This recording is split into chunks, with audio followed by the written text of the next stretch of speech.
আমাকে হ্যান্ডসাম লাগছে না, আমাকে ওইটা পরে বয়স্ক বয়স্ক লাগছে, আমাকে কোমরের বেল পরলে বয়স্ক বয়স্ক, মানে বেসিক্যালি মেয়েরা সব জিনিসপত্র গোছাচ্ছে। কতক্ষণ ঘুমোলো? আর বলো না কুম্ভকর্ণ, এই যে 1.5 ঘন্টা কোনো ক্রমে ঘুমিয়ে নিলাম। Hello everyone, good morning, welcome to our new blog. আজ কিন্তু কালকে অলরেডি শেয়ার করেছিলাম আপনাদের সাথে যে আমার ডিউ টু ব্যাক ইঞ্জারি আমাকে ডক্টর 7 দিনের জন্য বেড রেস্ট দিয়েছে। তো আজকে সকালে ঘুম থেকে ওঠার পরেই আমি আমার সিনিয়রদের অলরেডি মেল করেছি কে 2 দিনের জন্য আর কি লিভটা দেয়। বা যখন সকালে উঠেই ঘুম থেকে উঠেই এই কি এটা এটা মাম্মা এটা কি করছি জানি, ওয়াটার কালার না কি এটা? ম্যাজিক্যাল বুকসে আমি কালার করছি। এই সকালবেলা উঠেই ম্যাজিক্যাল বুকসের কালার নিয়ে বসে গেছে। আজকে আমার মেয়ের আর কি ডিজিটাল বার্থ সার্টিফিকেট করতে নিয়ে যাওয়ার কথা আছে, বাট আমি যেতে পারবো না এটুকুনি ড্যাম শিওর, কারণ আমার বাইক চালানো এখন বন্ধ আছে অ্যাটলিস্ট 2-3 দিনের জন্যে। ঠিক আছে, ডক্টর ফুললি বেড রেস্ট 7 দিনের মতন লিখেছে যেহেতু, আর তার জন্য ও আজকে ছুটি নিয়েছে। আর যথারীতি ঘুম থেকে উঠে এই যে ছড়ানো ছিটানো ইয়ে করে পুরো একদম কিরে 7 সকালে উঠেই তুই এগুলি কি স্টার্ট করে দিয়েছি মাম্মাম? খেলা আমাকে আমার নামে মিথ্যে কমপ্লেইন করে তারপর বকা খাওয়ায়। কাকে কাকে দিয়ে? নিজে নিজেও আমার ফ্রেন্ড হয় না, আদিদেব কেউ ফ্রেন্ড হতে দেয় না। তাই মিষ্টি ওকে দিতে যাচ্ছে আর কি, ওকে ড্রেসে, আর বিকালবেলা একেবারে আর কি ও কোচিং ক্লাস করেই ফিরবে। আর তারপর হয়তো আমি বারণ করেছি যদিও মিষ্টিকে আজকে যেতে, বাট মিষ্টি তো শুনছে না, বলছে না ওটা দরকার।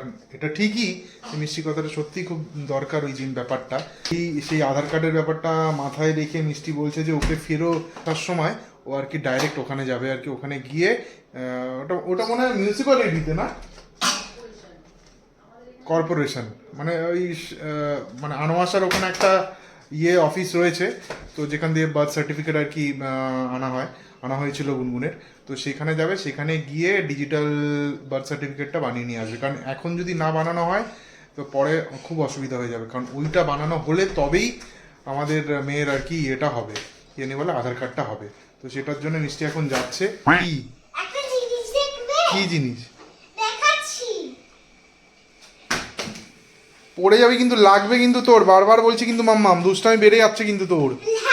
সংক্রান্তি নাকি চলছে, মিষ্টি বলছে কালকে নাকি নিরামিষ খেতে হবে, আর নিরামিষ সংক্রান্তি চলছে না, ওই আর কি স্লিপ অফ টাং যেটা আর কি হয় আর কি, সংক্রান্তি কালকে, আজকে নয়। তো কালকে বলেছে নাকি আমাদের নাকি কি জানি বলে নিরামিষ খেতে হবে, কিন্তু নিরামিষ খাওয়াটা সত্যি খুব চাপের ব্যাপার হয়ে যায়, যদিও একদিন মানান। নিরামিষ ভালো কিছুই করবো, ফ্রাইড রাইস, আলুর দম। নিরামিষ খেতে ভালো লাগে না সেটা নয়, নিরামিষ খেতে ভালো লাগে, নিরামিষটা নিরামিষের মতন হলে ভালো লাগে। হ্যাঁ নিরামিষটা নিরামিষের মতন হলে নো ডাউট ভালো লাগে, কারণ নিরামিষে প্রথম কথা হচ্ছে মাছ মাংস থাকে না, আর আমি আর মিষ্টি আর গুনগুন তিনজনেই একটু মাছ মাংস ফেভারিট আমাদের কাছে। তো সেক্ষেত্রে নিরামিষটা হলে কি হয়, প্রবলেম হয়ে যায় এটাই যে খেতে ইচ্ছা করে না, তখন মনে হয় জানি কেমন কেমন লাগছে। হ্যাঁ যদি নিরামিষের মধ্যে যদি ভালো সুন্দর একটা এঁচড় করা হয়, যেটা সেদিনকে মিষ্টি রাত্রিবেলা করেছে, ফাটাফাটি হয়েছিল এঁচড়টা, তাই না? এঁচড় করে, বা যদি সুন্দর করে যদি সোয়াবিন করে, সোয়াবিনটা একটু ঝালঝাল করে, এরকম হলে ঠিক আছে। বা যদি একেবারে প্লেন হয়, একেবারে প্লেন রান্নার মধ্যে যদি কি জানি বলো ওই আরে যেটা আমাদের বাঙালিদের খুব ফেভারিট, সেটা হচ্ছে ডাল ভাত আলু সিদ্ধ, সেরকম হলেও এক দিন নো ডাউট খারাপ লাগে না। বাট একেবারেই পাঞ্ছা নিরামিষ হলে ওইটা কিন্তু একদমই বাজে লাগে। আমি জানি না তুমি কি খাবে আমাদের নিরামিষে। দেখি, আমার এখন মানে খুব ঘরের অবস্থা প্রচন্ড খারাপ হয়ে আছে, যেহেতু সংক্রান্তি রয়েছে, প্রচুর কাজ। অ্যাকচুয়ালি আমি সেরকমভাবে নিয়ম কিছু করি না, মানে ধরুন পিঠা পিঠা এসব কিছু বা পায়েস করি না, বলতে গেলে সংক্রান্তিতেই যে করতে হবে এটা আমি করি না, তা আবার মন চাইলেও কোনো কোনো বছর করি, কারণ আমরা সেরকমভাবে পিঠে পায়েস সেরকমভাবে খেতে পছন্দ করি না আর কি। তো সেই জন্যই আর কি এবার এখন মেয়েকে স্কুলে দিতে যাব, মোটামুটি কাচাকুচি মোটামুটি ভাবে বসিয়েছি। এবার মেলার জায়গায় প্রচন্ড প্রবলেম, ছাদে আমরা যে ফ্ল্যাটে থাকি আর কি, ছাদে সেরকম ভাবে দড়ি টড়ি লাগানো থাকে না আর কি, তো আমার জানলা দিয়ে মেলতে হয়, ব্যালকনিতেও সেরকম ভাবে প্যাসেজ নেই জামা কাপড় মেলার, তো কেচে নিয়েছি অনেক, মেলার জায়গা নেই। এবার ওটাই ভাবছি, পর্দাও কাচতে হবে, সমস্ত কিছুগুলোই করতে হবে। তো তোমরা কিন্তু কমেন্ট করে জানিও যে তোমরাও সংক্রান্তিতে কি কি করছো, কারণ দেখো পৌষ সংক্রান্তি, ভাদ্র মাসের যে সংক্রান্তি বা চৈত্র সংক্রান্তি শুনে এসেছি ছোটবেলা থেকে ম্যাক্সিমাম বাঙালিরাই মেনে থাকে আর কি। তো সেই জন্যই যেটা বলার, আমি অনেক নিয়মকানুন জানি না, সেরমভাবে। তো সেক্ষেত্রে আমি ছোটবেলা থেকে বড় হয়ে যা যা আমার মা মাসিদেরকে দেখেছি, দিদাদেরকে দেখেছি, সেইটুকুনি একটু একটু করে প্রতি বছর চেষ্টা করি আর কি পালন করে। যেমন চৈত্র সংক্রান্তিতে পুরো ঘর ক্লিন করা। পৌষ সংক্রান্তিতে হয়তো অতটা করি না, যেহেতু আবার চৈত্র সংক্রান্তি 2 মাস পরেই। তো সেক্ষেত্রে পৌষ সংক্রান্তিতে ওই হালকা ফুলকার মধ্যে করি। চৈত্র সংক্রান্তিতে আমি খুবই মানি বলতে কার্টেন ফাটেন সমস্ত কিছু আমি ক্লিন করি, পুরো ঘরটাকে একদম নতুন করে ক্লিন করি, কারণ যেহেতু বাংলা নিউ ইয়ার আর কি, নতুন বছর পড়বে। তো সেই জন্য ওটা আমি আমার একটা মনের ইয়ের জন্য আমি ওটা মানি। তো তোমরা কিন্তু কমেন্ট করে জানিও কি কি রেস্ট্রিকশন আছে, কারণ আমি অনেক কিছুই জানি না। তো তোমরা যদি একটু জানাও তাহলে সুবিধা হবে, তোমাদের থেকে শিখতে পারবো। কারণ আমি নর্মালি জানি ভেজ খেতে হয় কালকের দিনটা, আর একটু পরিষ্কার টরিষ্কার করতে হয়, এটাই। তো হ্যাঁ, এখন দেখি প্যারাসিট মানে ব্যথার ব্যথার কিনা আমি ঠিক জানি না, বাট ইসের মনে হয়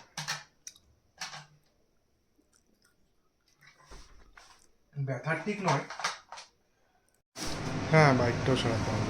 বাইকটা না সারালে তো চালালে তো আবার সেই ব্যথাই হবে। বাইকটা ছাড়া কি আর চলতে পারবো? বাইকটা ছাড়া আমাকে চলতে পারবো না। তাহলে ডাক্তার দেখিয়ে কোনো লাভ নেই। আজকের মেনু হচ্ছে মুসুরির ডাল, হ্যাঁ পাতলা করে মুসুরির ডাল, হ্যাঁ আর হচ্ছে পেঁয়াজ কলি আলু ভাজা, হ্যাঁ। কালো জিরে শুকনো লঙ্কা দিয়ে, হুম। আর হচ্ছে আমুদি মাছের ঝাল। আচ্ছা, আমি আর মিষ্টি গেছিলাম আর কি, কোথায় নিয়েছিলাম, স্মার্ট বাজার। স্মার্ট বাজারে গেছিলাম। তো সেখান থেকে সাদা প্লেট কিছু কিনে নিয়ে এসেছিলাম সিরামিকের। তো আমরা ন্যাচারালি তো থালাতেই ভাত খাই, থালা বলতে মানে স্টিলের থালা বা যেগুলো হয়, বাট আজকে সাদা প্লেটে ভাত খাবো। তো এই হচ্ছে সাদা প্লেটটা, ঠিক আছে? তো দেখতেই পাচ্ছ, খুব ইচ্ছা ছিল যে সাদা প্লেটে আর কি ইয়ে করে আর কি ঘরে ভাতটা খাবো, বিকজ ঘরে অ্যাজ সাচ সাদা প্লেটে এরকমভাবে মানে খাওয়া হয় না। মানে আমি তো কোনোদিনই খেতাম না, এই ফার্স্ট আজকে খাবো আর কি। তো এই হলো আজকের মেনু, যেটা আর কি মিষ্টি তখন বললো। সাদা ভাত, সাথে পেঁয়াজকলি আলু ভাজা, আর এটা হচ্ছে আমুদি মাছটা করেছে। বাট আমি জানি না, এই আমুদি মাছটা একটু ভেঙে ভেঙে গেছে, আশা করছি খারাপ হবে না, ভালোই হবে, ঠিক আছে? আর এর সাথে আছে তো হচ্ছে গরম গরম ডাল।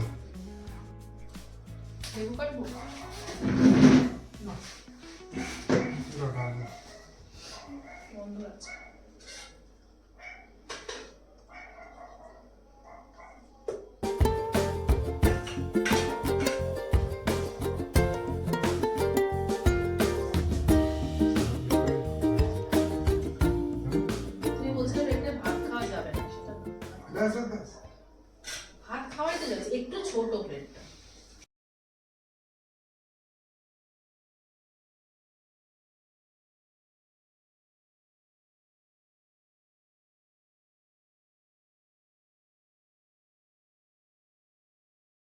তো দুপুরবেলাটা খাওয়া দাওয়ার পর একটুখানি অনেকক্ষণ ধরে ইচ্ছা করছিল দুজনেরই যে একটু মিষ্টি খাবো, মিষ্টি খাবো, কি খাই কি খাই। এখন তো আর মিষ্টির দোকানে যেতেও ইচ্ছা করছিল না, তার মধ্যে তো বাইক তো চালাতে পারবো না এখন, যেহেতু কোমরে ব্যথা। তো তার জন্য হুট করে মনে হলো যে না, একটু মিষ্টি দই আনাই। তাই একটু ব্লিঙ্কিট থেকে এই যে একটু দই ফই দিয়ে গেল সমস্ত কিছু, এখন একটু দুজনে মিলে একটু জমিয়ে খাবো।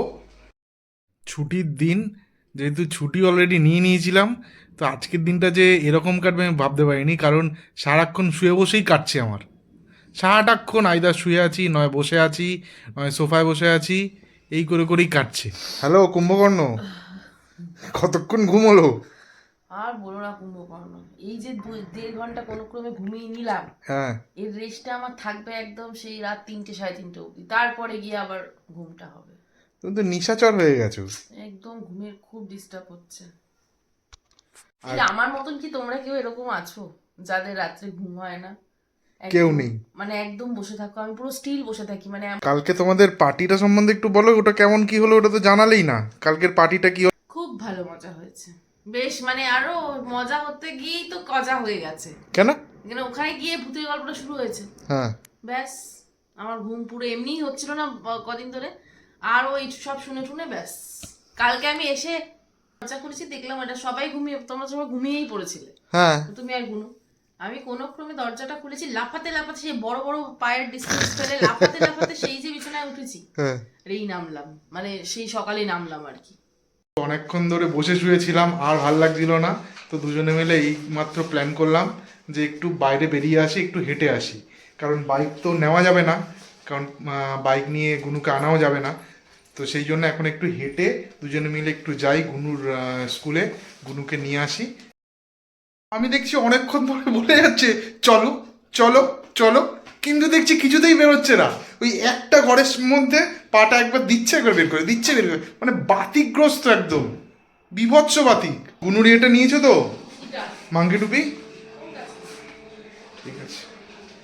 সন্ধ্যার সময় এই জায়গাটা বেশ ভালোই করেছে না, সুন্দর করে দিয়েছে। হ্যাঁ, এইখানে যে আমাদের এই ইয়েটা করেছে, এটা নতুন হয়েছে না? চাটা কেমন? মোটামুটি, আমার খুব একটা তো ভালো লাগেনি। তো ভালো লেগেছে? কিরে,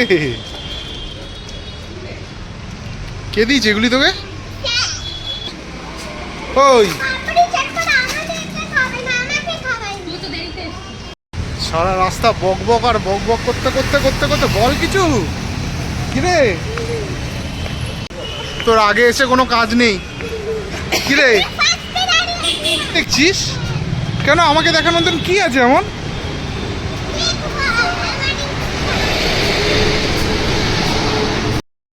দিন পর রিক্সায় উঠলাম, তাই না? হ্যাঁ, অনেক দিন পর। দীঘাতে যাস উঠলাম। হ্যাঁ, দীঘা যাওয়ার সময় তখন উঠেছিলাম, আর কলকাতার রাস্তায় প্রায় অনেক দিন পর রিক্সায় উঠলাম। বাইক থাকে বলে আস্তে আস্তে রিক্সায় যাওয়ার প্রয়োজন হয় না। তবে মাঝে মাঝে বাইক ছাড়াও যেতে ভালো লাগে। হ্যাঁ, সেটা ঠিক আছে, একটু ভালো লেগেছে, যদিও প্রতিদিন হলে হয়তো মেবি ভালো লাগবে না। কোথায় গেলে বাড়ি? মাথাতে পপ খাচ্ছি। এই দেখো আমাদের পাগলি স্কুল থেকে এসে সব জিনিসপত্র গোছাচ্ছে। খুব ভালো জিনিস মামা, good, very good, very good, খুব ভালো। তুমি এভরি ডে স্কুল থেকে আসার পর এরকমই করে রাখবে, ঠিক আছে? ঠিক আছে, আর এই ব্যাগটা নিয়ে চলো ঘরে গিয়ে ওখানে রেখে দেবে, মাম্মা বাদ বাকিটা এসে গুছিয়ে দেবে, ঠিক আছে? চল। ও আসা থেকে শুরু করে ওরা তো পাকামো বেড়ে গেছে, মানে কি বলবো। আমি জল খাচ্ছি, হাতটা নাড়িয়ে দিচ্ছে।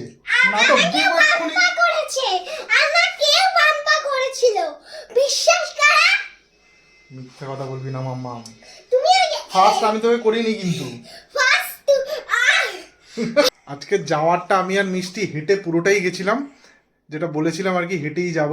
একটু কষ্ট হচ্ছিল বিকজ অনেক দিন জিমে যাইনি, ঠিক আছে? তার মধ্যে ওয়েটটাও প্রচণ্ড পরিমাণে বেড়ে গেছে, ঠিক আছে?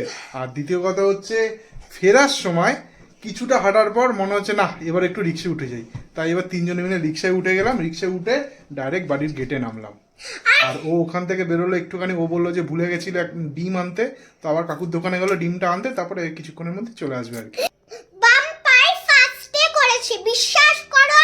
বাম্পাই ফার্স্টে আমার বোতলটা নাড়িয়েছে, তারপর আমি লাস্টে নাড়িয়েছি।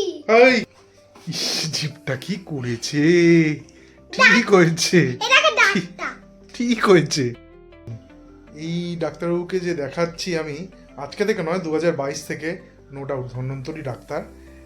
এটুকুনি ফুল অ্যান্ড ফাইনাল। মানে কেন বলছি, কারণ আমি একদিন দেখিয়েছি, মানে কালকে আর কি আমি দেখিয়ে এসেছি। উনি আজকে থেকে ওষুধটা খেতে বলেছেন। আমি একটা কোর্সের একটা খেয়েছি। আমি এখন কিন্তু অন অ্যান অ্যাভারেজ 50%-এর মতন ঠিক আছি। যদিও আমার সিমটম রিলিফ হয়েছে, সমস্ত কিছুই হয়েছে, বাট বিশ্বাস করুন, মানে নো ডাউট খুব ভালো ডাক্তার, মানে এতটাই আমি এফেক্ট কি, তাই না?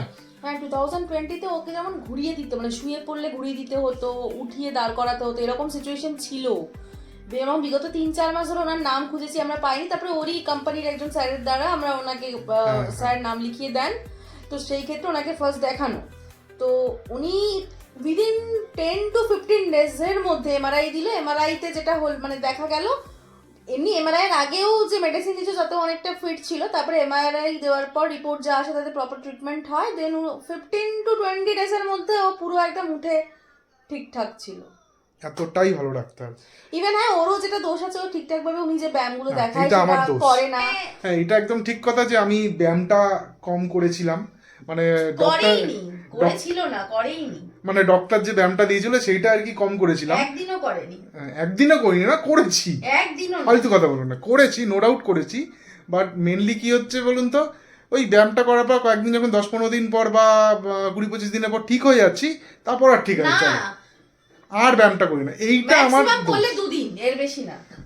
ওইটা ফালতু কথা। তারপরে আসলে আপনারাই বলুন, মানে নো ডাউট আমার মানে আমারই দরকারের জন্য ডক্টর আর কি বেল্টটা দিয়েছে, বাট বেল্টটা পরে গাড়ি চালাতে মানে বাইক চালাতে বা রাস্তাঘাটে ঘোরাফেরা করতে না খুবই অকওয়ার্ড লাগছিল। মানে আমার মনে হচ্ছিল কীরকম পিকুলিয়ার লাগছিল, আমি বলে বোঝাতে পারবো না। আমি জানি না আপনাদের মধ্যে যারা দেখছেন ভ্লগটা তাদের মধ্যে কেউ ব্যাক ইস্যু বা ব্যাক ইঞ্জুরি নিয়ে এলএস স্পাইন চোট Same নিয়ে ঘাড়েরও- এরকম ধরনের কিছু দেখে মানে বেল্ট পরেছেন কিনা, যদি পরে থাকেন তাহলে আপনারা নিজেরা বুঝতে পারবেন যে কতটা অকওয়ার্ড লাগে। ওর মাসির কথা বললো যেটা সন্ন্যাসিনীর মতন, যখনই ব্যথা হয় তখনই নাকি দেবে বসে যায়। বাহ কি সুন্দর কথা।